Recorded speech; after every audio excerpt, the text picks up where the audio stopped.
यहाँ एक लंबी भूतिया कहानी है जिसमें एक बाइक का भी अहम किरदार है। चशा किसी और की bike, the bike of the ghost. ये कहानी एक छोटे से गांव की है जहां एक लड़का रहता था जिसका नाम सुमित था। सुमित को बाइक चलाने का बहुत शौक था। एक दिन गांव में एक पुराना जंग लगा हुआ बाइक दिखाई दी जो एक पुराने घर के बाहर खड़ी थी। बाइक को देखकर फिर सुमित का दिल बल्लियों उड़ने लगा। उसने सोचा, यह बाइक तो बहुत पुरानी है, लेकिन अगर इसे ठीक कर लिया तो कितना मजा आएगा।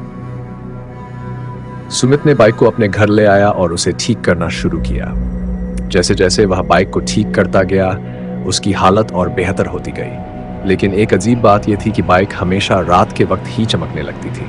सुमित ने इसे नजरअंदाज किया, लेकिन एक रात वह पूरी तरह से तैयार हो गई और सुमित ने उसे चलाने का फैसला किया। रात का वक्त था और जैसा कि हमेशा होता है और गांव में सन्नाटा था। उसने बाइक स्टार्ट की और उसकी सवारी शुरू कर दी। जैसे ही वह बाइक चला रहा था, उसे महसूस हुआ कि कुछ गड़बड़ है। बाइक धीरे धीरे तेज होती गई, लेकिन सुमित को नियंत्रण खोने का एहसास हुआ। बाइक तेज तेज मुड़ने लगी और एक अजीब सी हवा महसूस होने लगी।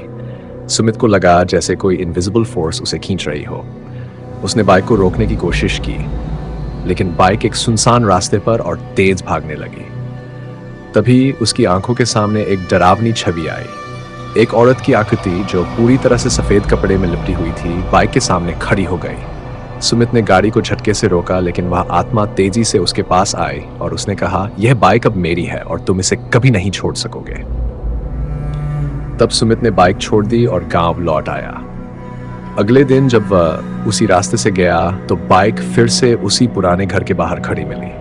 उस दिन के बाद से सुमित ने बाइक चलाने की सोचना भी छोड़ दिया और उस दिन के बाद से बाइक को कभी भी कोई नहीं छुआ। कहा जाता है कि वह बाइक अब भी वहां खड़ी रहती है और जो भी उसे छूने की कोशिश करता है, उसे उस आत्मा की उपस्थिति का सामना करना पड़ता है। यह कहानी कई जगहों पर सुनाई जाती है और आज भी यह गांव के लोगों के बीच एक रहस्य बनी हुई है।